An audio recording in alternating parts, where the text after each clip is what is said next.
Good morning friends. Melting heart channel में आपका स्वागत है।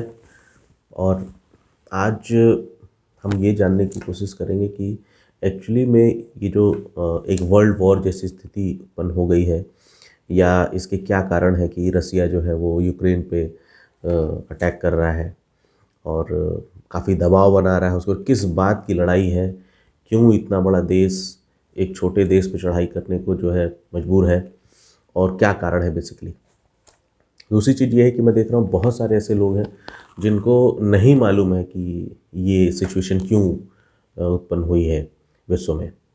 और इसका बहुत, अगर हम एक संक्षिप्त में एक हम अगर इस वीडियो को अगर हम बनाएं और अपनी बात को रखें, तो ये कहानी एक्चुअली टोटल ये जो पूरा सीन है ये शुरू होता है 1945 से, यानी कि द्वितीय विश्व युद्ध का समय, जिस समय जर्मनी जो है पूरे यूरोपियन कंट्रीज़ और पे जो है हावी था और धीरे धीरे अपनी सीमाओं को बढ़ा रहा था। और उस समय जो है तीन ऐसे देश थे जो कि तीन, या आप कह लीजिए कि चार ऐसी कंट्रीज़ थी जिन्होंने जर्मनी के खिलाफ मोर्चा खोला। और उन्होंने जो है जर्मनी पे, या आप कह सकते हैं कि जो उस समय जो डिक्टेटर था, कहते हैं कि जब सेनाएं अपने पे आ जाती हैं तो कुछ भी करवा लेती हैं। अंततोगत्वा 1945 में वर्ल्ड वॉर 2 ख़त्म हो गया और एक कोल्ड वॉर शुरू हो गया यूएसएसआर और यूएसए के बीच में, यानी कि उस समय अमेरिका और उस समय का रसिया।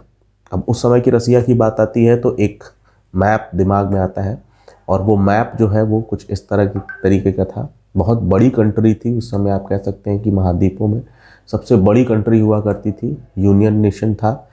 और आप यूएसए से ज़्यादा बड़ी जगह थी यूएसएसआर के पास। और कोल्ड वॉर चलता रहा, दोनों के बीच में मतभेद रहे, एक दूसरे की सेनाएं कई बार एक दूसरे के सामने हुई, लेकिन कभी भी जो है कह सकते हैं कि डायरेक्ट वॉर नहीं हुआ। फिर एक समय ऐसा आया कि 1991 का समय था जब यूएसए ने अपनी सारी रणनीति लगा करके और यूएसएसआर को 15 भागों में डिवाइड कर दिया, क्योंकि ये एक यूनियन था यूएसएसआर। उसमें से 15 ऐसी कंट्रीज़ थी, छोटी छोटी कंट्रीज़, जो सोवियत रूस के साथ नहीं रहना चाहती थी। आप कह सकते हो कि वो उस यूनियन में नहीं रहना चाहती थी, वो अलग एक कंट्री बनना चाहते थे। और वो सारी कंट्रीज़ अलग हो गई। उस समय तो रसिया को हार गया रसिया, क्योंकि उसके पास ना वैसी ताकत थी ना वैसी टेक्नोलॉजी थी। और अमेरिका ने अपनी ताकत हमेशा बढ़ाई और बढ़ाते भी रहे। उसी दौरान अमेरिका ने एक एसोसिएशन बनाई जिसका नाम दिया नाटो।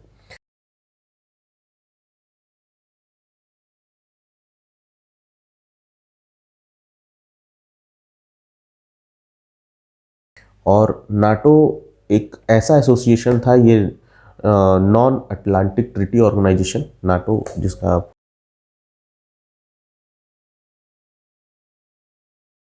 फॉर्म है।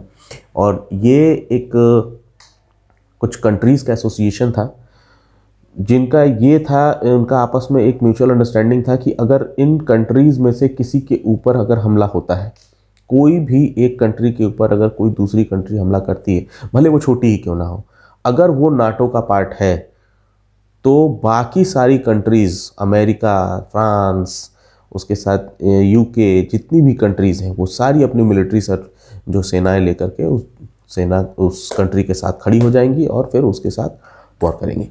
तो जाहिर सी बात है, कहाँ एक कोई कंट्री और कहाँ 30-40 लोगों का ऑर्गेनाइजेशन, 30 लोगों का ऑर्गेनाइजेशन, जो अभी 30 का है। तो ये चीज़ ही नाटो की इतनी ताकत थी। ये रसिया उस समय पीछे हट गया। पीछे क्या हट गया, उसने भी एक ऑर्गेनाइजेशन बनाई थी अपनी, WTO नाम था उसका।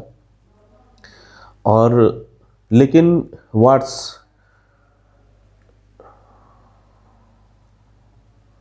WTO उतना स्ट्रांग नहीं रहा हमेशा से, क्योंकि जो रसिया के जो सरहदें थी वो उसकी खुद से अलग हुई कंट्रीज़ की जो है सरहदों से मिलती थी, और उनमें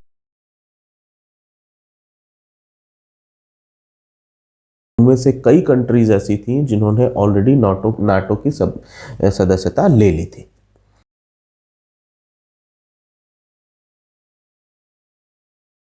अच्छा, इसमें सबसे बड़ी कंट्री थी यूक्रेन। यूक्रेन भी लगातार लगा हुआ था कि वो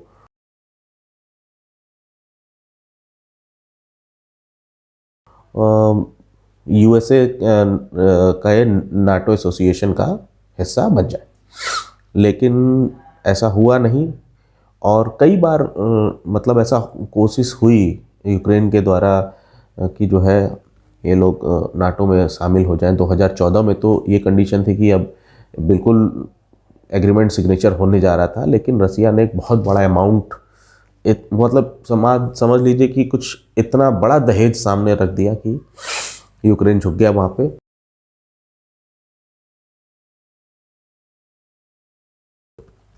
और वो उस समय 2014 में सिग्नेचर नहीं हो पाया, नाटो की सदस्यता उसे नहीं मिली।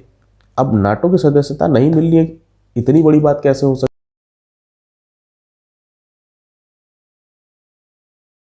है? अब हम इससे समझ सकते हैं कि रसिया ने बहुत ज़्यादा पैसे ऑफर किए, उसको गैस की सर्विसेज, ऑयल की सर्विसेज सस्ती देने के लिए कही कि भाई जो भी आप खरीदोगे उसको हम पूरे वर्ल्ड में सबसे सस्ता आपको देंगे और आपको ताकत भी देंगे, आपके साथ रहेंगे। मतलब किसी भी तरीके से रसिया ये नहीं चाहता था कि यूक्रेन जो है वो जा कर के नाटो में सदस्यता ले ले, क्योंकि यूक्रेन का एक बहुत बड़ा एरिया जो है वो रसिया से जुड़ा हुआ है।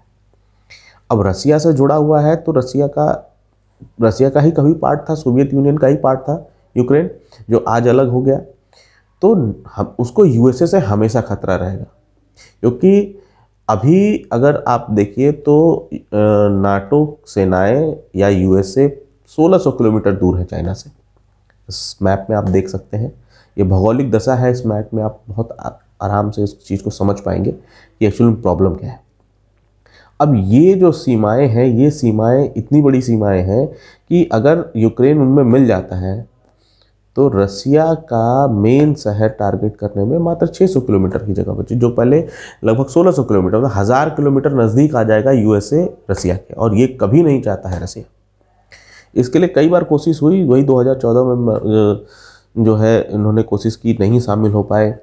फिर वहाँ की जनता, यूक्रेन की जनता ने जो है प्रोटेस्ट कर दिया, और प्रोटेस्ट करने के बाद से वहाँ की सरकार गिर गई। दोबारा सरकार जो आई उसने फिर कोशिश की और सिग्नेचर्स भी हो गए।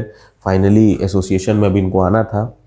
और जब रसिया ये समझ गया कि अब मेरी दाल नहीं गलने वाली है, और जैसा कि हम जानते हैं कि पुतिन एक बहुत ही स्ट्रांग नेता है, उन्होंने डिसीजन लिया उसको डराने का। और क्रीमिया एक जगह है जो कि इंडिपेंडेंट जगह थी, तो क्रीमिया पे रसिया ने जो है अपनी मिलिट्री इन्वेशन किया और वहाँ पे क्रीमिया पे इन्होंने अधिकार कर लिया।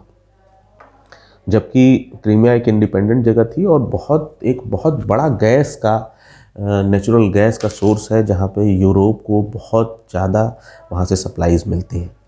अब वो जगह इन्होंने हथिया ली, आप मैप में देख सकते हैं क्रीमिया है। क्रीमिया पे रसिया ने ज़बरदस्ती, आप इसको कहते हैं ज़बरदस्ती, लेकिन रसिया नहीं मानता। रसिया कहता है कि नहीं, हम तो भाई प्रोटेक्ट कर रहे हैं, क्योंकि उसके साथ कई सारे यूक्रेन के सटे सीमाओं में जो रहने वाले लोग हैं वो नहीं रहना चाहते यूक्रेन के साथ, या वो रसिया के साथ ऑलरेडी जुड़ना चाहते हैं। तो रसिया ने इसका फ़ायदा उठाया, क्रीमिया पे हमला किया। डोहास्क और लोहास्क ये दोनों एरिया है जिस पे उन्होंने अपना सपोर्ट दिया हुआ है। और अब ये कंडीशन है कि जब उन्होंने देख लिया कि यूक्रेन नहीं झुकेगा तो उन्होंने इसको युद्ध का रूप दे दिया। अब युद्ध में क्या यूक्रेन टिक पाएगा? आपको लगता है? जहां उसके पास एक प्लेन है समझ लीजिए, तो रेशियो में रसिया के पास 15 प्लेन है। मतलब जहाँ पे एक इतना बड़ा मिलिट्री पावर कंट्री और यूक्रेन एक बहुत छोटी सी, रीजन क्या है? रीजन है सिर्फ जिद, रीजन है सिर्फ जिद, रीजन है नेचुरल रिसोर्सेज, रीजन है अमेरिका, रीजन है अमेरिका और रसिया का झगड़ा, रीजन है नाटो।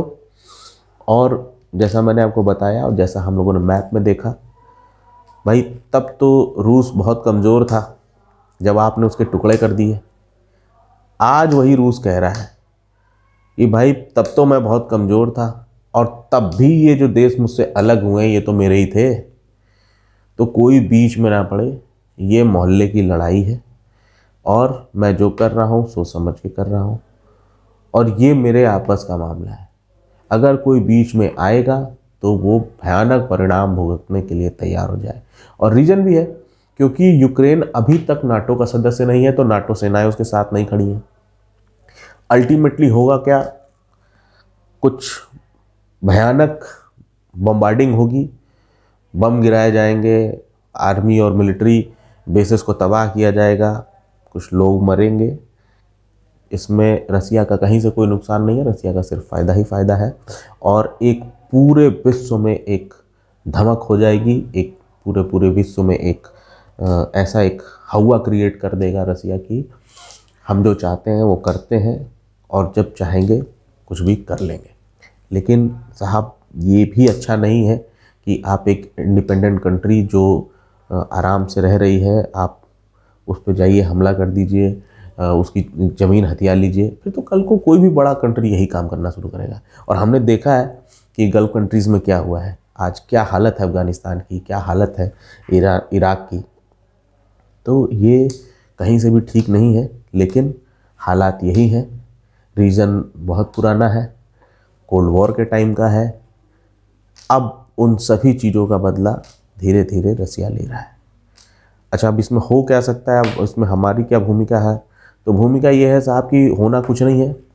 हम लोग तब भी जो है एक इंडियन जो है इंडियंस ने एक संस्था का निर्माण किया था जो कि किसी तरफ से नहीं थे, वर्ल्ड वॉर के टाइम पे भी और कोल्ड वॉर के टाइम पे भी, और अभी भी हम किसी की तरफ नहीं हैं क्योंकि हम एक डेवलपिंग कंट्री है, हमारी वैसे ही बहुत सारी प्रॉब्लम्स हैं।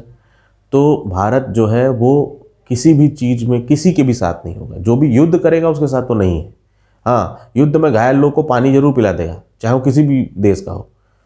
किसी की तरफ से युद्ध नहीं करेगा भारत, और ये बहुत अच्छी रणनीति है। आप एक अब ऐसा एक समय आ रहा है कि हर आदमी आगे बढ़ना चाहता है और आकाश गंगा की खोज कर रहा है, नई जगह नए प्लैनेट्स की खोज कर रहा है। जंग जैसी चीज़ों का कोई मतलब नहीं है इस समाज में, इस दुनिया में। और मेरा यही मानना है कि जंग ना देशों में अच्छा है, ना दोनों किसी कंट्रीज़ में अच्छा है, ना ही आपस में अच्छा है। मिलजुल के रहिए, प्यार से रहिए और बिल्कुल मत डरिए, क्योंकि जब बड़ा भाई छोटे भाई को एक आध लपड़ लगा देता है तो छोटा भाई पहले रोता है और बाद में फिर उसको याद आ जाता है कि हाँ यही भाई है जो कंधे बैठा घुमाता भी था। तो होना कुछ नहीं है, कुछ दिन शेयर मार्केट गिरेगा, कुछ दिन दूसरे मार्केट्स गिरेंगे, फिर सब कुछ ठीक हो जाएगा। तो यही कहानी थी यूक्रेन और रसिया की, जो मैंने अपनी भाषा में आपको समझाने की कोशिश की। अगर कुछ गलती हुई हो तो प्लीज़ दोस्तों उसको माफ़ करिएगा। और अगर आपको लगता है कि मैं कहीं पे इम्प्रूव कर सकता हूँ, कुछ चीज़ों में मुझे और इम्प्रूवमेंट करना चाहिए, या आप चाहते हैं कि किसी नए टॉपिक पे मैं फिर से एक वीडियो बनाऊँ, तो आप मेरे को कमेंट में लिखिए। और चैनल सब्सक्राइब कर लीजिएगा भाई, चैनल नहीं सब्सक्राइब करेंगे तो फिर क्या यार, बस जस्ट फॉर द फन। तो चैनल ज़रूर सब्सक्राइब करिएगा और वो घंटी भी दबा लीजिएगा, जिससे कि जब भी वीडियो डालूंगा तो आप आराम से देख सकें। तो नेक्स्ट वीडियो तक के लिए नमस्कार, फिर मिलते हैं, धन्यवाद।